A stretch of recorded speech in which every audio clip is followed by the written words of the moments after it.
Você tá vendendo garrafas de água a R$2 na rua, mas seu vizinho decidiu montar uma barraca do seu lado e vendê-las por R$1. Todos os seus clientes começam a comprar dele, mas você precisa voltar a vender. Você poderia esperar ele sair para fazer uma pausa e destruir a barraca, mas acabaria na cadeia. Também poderia baixar seus preços para 90 centavos, mas elas custaram 95, então você perderia dinheiro. Então você decide comprar todas as garrafas que ele vende por R$1. Seu vizinho fecha a barraca porque não tem mais garrafas para vender e você fica rico. Como escapar de um avião caindo? Você tá num avião que começou a cair e não tem paraquedas. Primeiro, vá até o supermercado e compre um enxaguante bucal e uma tesoura de jardim. Vá até a sua casa e comece a cortar as folhas da vizinhança inteira. Quando você tiver bastante, faça uma pilha com todas as folhas no meio da rua. Coloque um pouco de enxaguante bucal na sua boca e espere 15 minutos. Agora vá até a porta do avião e pule lá de cima. Quando você estiver caindo, o seu hálito vai ficar tão fresco que vai fazer uma brisa soprar. Agora é só você sair flutuando e aterrissação e salvo nas folhas. Como sobreviver uma noite na prisão? Primeiro, não entre em pânico e principalmente não comece a chorar, já que isso vai mostrar que você é um alvo fácil. Você deve parecer confiante, mas não muito confiante, pra não irritar ninguém e levar uma surra. Em seguida, você deve achar que entrar pra uma gangue pode ser uma boa ideia, já que você teria alguns aliados, mas isso chamaria a atenção da gangue rival e da polícia, o que seria terrível. Se você se meter em uma briga, tente se defender, mas jamais revide, pois isso pode te mandar pra uma noite na solitária. Se acontecesse um apocalipse zumbi, é isso que eu faria pra sobreviver. A primeira coisa seria correr diretamente pro museu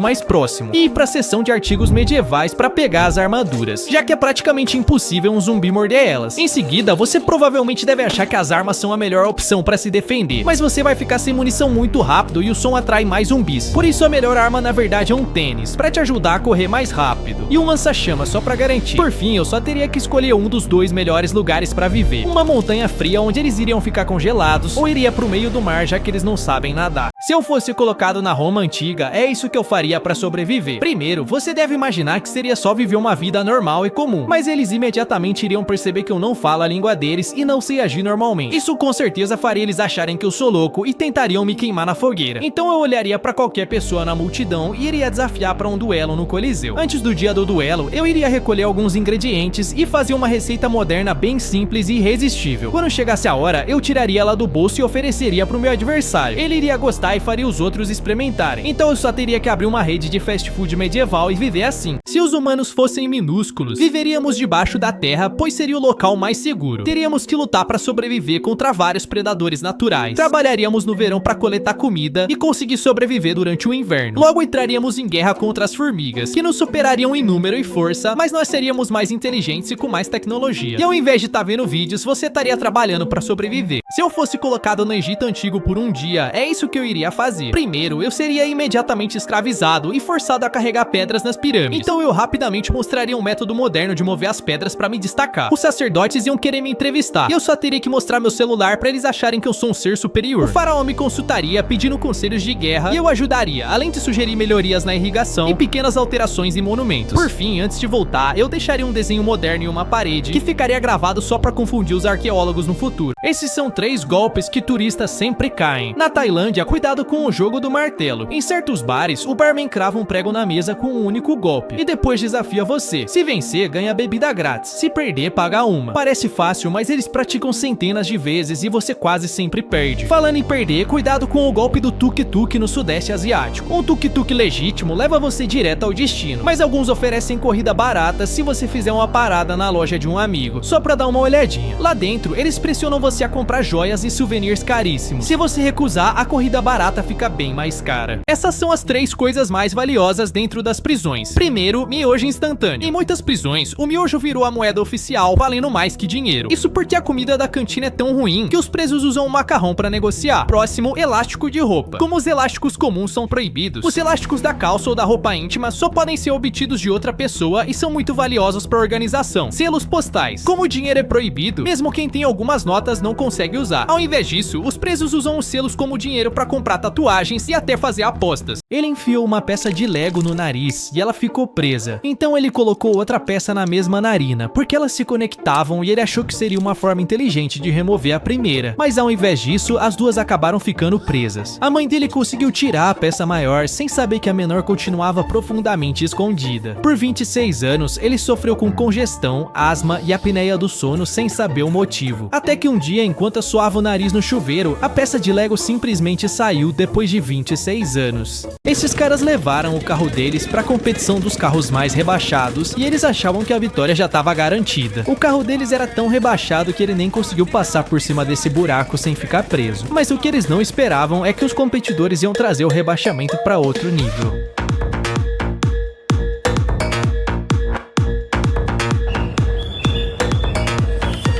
Um homem caiu sobre uma mangueira de ar e o bico perfurou suas nádegas. Essa, na verdade, era uma mangueira de ar de alta pressão e ela bombeou ar para dentro do corpo a 100 psi. Em minutos, o homem inchou até o dobro do seu tamanho normal. Seus colegas de trabalho correram para interromper o fluxo de ar, mas ele já tinha inflado como um balão. O ar havia preenchido seu abdômen, tórax e até o rosto. Os paramédicos tentaram tratá-lo, mas a pressão era tanta que empurrava o catéter para fora da pele. O homem desinflou e voltou ao normal após 3 dias e acabou sobrevivendo. Um homem disparou vários tiros em um cacto no deserto do Arizona em 1982. Ele fez isso apenas por diversão, mas o cacto começou a rachar, e esse cacto era um saguaro, com mais de 6 metros de altura e pesava milhares de quilos. De repente, um pedaço enorme do cacto se quebrou e caiu em cima do homem. Ele foi totalmente esmagado pelo peso e morreu logo em seguida. Uma mulher derramou café do McDonald's nas pernas em 1992. Naquela época, o McDonald's servia seu café a uma temperatura perigosa de 90 graus, ou seja, apenas 10 graus para começar a ferver. A mulher precisou de enxertos de pele artificiais e ficou hospitalizada por 8 dias devido às queimaduras. No entanto, esse não foi o único acidente com café, já que o McDonald's tinha recebido mais de 700 denúncias sobre seu café fervendo perigosamente. A empresa sofreu uma enorme pressão pública e finalmente decidiu reduzir a temperatura do café. Melhores idades para viver classificadas no ranking, de 0 a 4 anos. Rank S. Essa é literalmente a melhor fase da vida. Você não tem responsabilidade, não tem tarefas, não tem nada. E não tem só um, mas 2 servos que te limpam e até te alimentam assim que você começa a chorar. Dos 5 aos 11. Rank A. É quando a vida começa a ficar difícil e você perde todos aqueles privilégios de bebê. Agora você tem que ir pra escola, mas pelo menos tem amigos pra brincar. Dos 12 aos 17. É igualzinho, só que com puberdade e responsabilidade. 18 a 20. Rank F. Agora você pode dirigir, mas também pode ser preso. Se o mundo fosse dividido entre meninos e meninas, primeiro, seríamos divididos logo após o nascimento e um grande muro impediria nosso contato. Do lado das meninas, elas optariam pela organização e divisão de tarefas para garantir a sobrevivência. Enquanto no lado dos meninos, eles fariam coisas violentas e radicais, ignorando as tarefas diárias. Mas não demoraria muito até que um dos meninos ficasse curioso e escalasse o muro para ver o que tem do outro lado. Ele veria como é organizado, mas logo seria capturado. As meninas ficariam curiosas e enviariam uma delas para ver o lado dos meninos. No fim, os dois combinariam de destruir o muro e voltaria a ser o que é hoje. Coincidências mais absurdas do mundo. Um homem chamado Joseph estava andando na rua quando um bebê caiu do 4º andar direto na cabeça dele. Os dois sobreviveram e ficaram bem. O problema é que exatamente um ano depois, o mesmo bebê caiu em cima dele de novo naquela mesma rua. Um australiano fez uma raspadinha na loteria e ganhou um carro. Uma equipe de TV foi filmar ele encenando o momento da vitória para passar no jornal. Pra gravação ficar realista, ele pegou outra raspadinha que tinha em casa e quando raspou na frente das câmeras, ele ganhou outro carro. Isso é o que acontece quando você vai pra prisão em outros países. Na Itália, a prisão de Bollate deixa os seus prisioneiros comandarem uma pizzaria que é aberta ao público. Apesar de ser administrada por prisioneiros, ela tem várias avaliações super positivas. Já na Espanha, a prisão de Aranjuez permite que a família toda fique junto dentro da cela. As celas vêm com um berço, personagens da Disney na parede e até um playground. Enquanto nas Filipinas, uma prisão tem aulas de dança, onde os presos aprendem coreografias para estimular o trabalho em equipe. Essas são as trapaças mais vergonhosas dos esportes, parte 2. Primeiro, Luiz Resto. Durante uma luta de boxe, Luiz começou a lutar com seu oponente e ganhou a luta com apenas alguns socos. Mas o rosto do adversário ficou bem mais machucado que o normal. Quando foram no vestiário, descobriram o motivo. O treinador tinha tirado o enchimento das luvas e colocado gesso no lugar, deixando os golpes bem mais fortes. Durante uma maratona, um atleta terminou em 3º lugar e ganhou bronze. Mas algumas pessoas repararam que ele não parecia nada cansado. Acontece que esse atleta tinha um irmão gêmeo idêntico que trocou de lugar com ele dentro de um banheiro químico no meio da corrida. Uma mulher encheu 2 baldes com leite de vaca. Enquanto ela ia caminhando para a cidade para vender aquele leite, ela começou a imaginar o que faria com o dinheiro. Primeiro, compraria alguns ovos. Logo os ovos rachariam e virariam galinhas que iriam botar mais ovos. Ela então poderia vender esses ovos na cidade e com o dinheiro comprar mais vacas, que produziriam ainda mais leite. Enquanto pensava tudo isso, a mulher se desequilibrou e caiu no chão. Um homem que viu tudo aquilo de longe veio para ela e disse: "Às vezes a gente fica imaginando coisas e não presta presta atenção no que tá fazendo. Objetos comuns que foram banidos em prisões. Fio dental. Foi proibido depois que um prisioneiro conseguiu serrar as grades da sua cela. Ele saiu da cela, bateu no prisioneiro vizinho e voltou. Outros prisioneiros fizeram uma corda com fio dental, desceram pela janela e pegaram um táxi pra escapar. Balas e pirulitos. Parecem inofensivos, mas eram derretidos e transformados em armas pontiagudas e perigosas. Próximo, chiclete. Já foi usado pra fazer cópias de chave e colocados nas fechaduras pra impedir que os guardas tranquem as celas.